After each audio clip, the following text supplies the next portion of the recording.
Paul Renaud, consultante pour le Bureau Cultura Bureau d'études. Prix du service méritoire. Mon premier merci, je l'adresse à Marguerite Giguère. C'est elle qui a semé la graine de la muséologie en m'offrant ma première visite au musée. Je me souviens de cette visite sur les plaines d'Arverne, au Musée du Québec, devenu aujourd'hui le Musée national des beaux-arts du Québec. Les grands cabinets, remplis de collections de sciences naturelles, enchantaient la petite fille que j'étais. Par la suite, j'ai visité les musées et les expositions avec ma famille et avec mes amis d'histoire de l'art, surtout les grands musées de New York, lors des voyages organisés dans les universités. Étudiante à l'UQAM, j'ai entendu une communication de René Rivard qui revenait d'une mission de l'UNESCO pour l'implantation d'un musée en Afrique équatoriale. Grand merci à René pour m'avoir communiqué sa vision de la muséologie et des musées. L'année suivante, j'étais inscrite à la maîtrise en muséologie et je m'intéressais aux écomusées et autres musées de société. Ma première chance, je la dois à l'AMC et à René Rivard.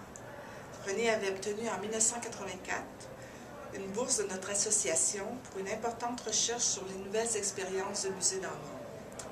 Il m'a confié un mandat de documentaliste pour le livre Que le musée s'ouvre. La collaboration avec René continue toujours. Nous sommes associés dans la firme Cultura depuis 25 ans. Je n'ai jamais travaillé pour un musée, mais j'ai travaillé pour plusieurs musées et projets patrimoniaux au Québec, en Ontario, dans les Maritimes, en France, en Guadeloupe et aux États-Unis. À chaque mandat, il faut que tu ouvres bien grand tes yeux et tes oreilles. Il faut que tu sois toujours au fait des nouvelles tendances, des nouvelles pratiques et des nouveautés. Il faut que tu sois persévérant, parce que c'est un métier qui est tributaire des fluctuations économiques et des investissements tant publics que privés. Peu importe que ce soit pour un petit musée ou un grand musée, c'est toujours un coup de cœur.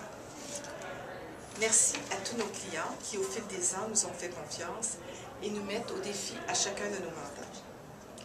Merci à mon fidèle associé René Rivard et à tous nos collaborateurs.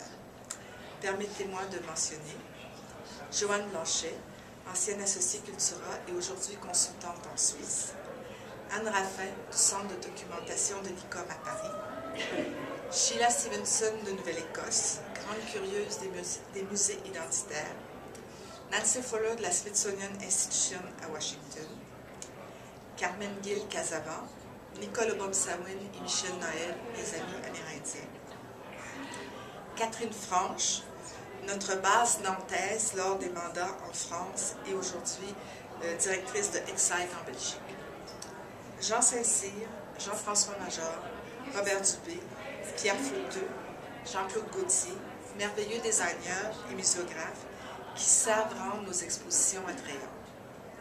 Et les défunts, Pierre Lessard de Parc Canada et Pierre Méran, grand défenseur des écomusées. Car tous ces collaborateurs ont été pour moi une grande source de motivation et d'inspiration. Merci aux collègues qui ont pensé à moi pour ce prix et ont préparé mon dossier de candidature. Et surtout, merci à l'AMC pour cette reconnaissance. J'en suis profondément touchée. Merci.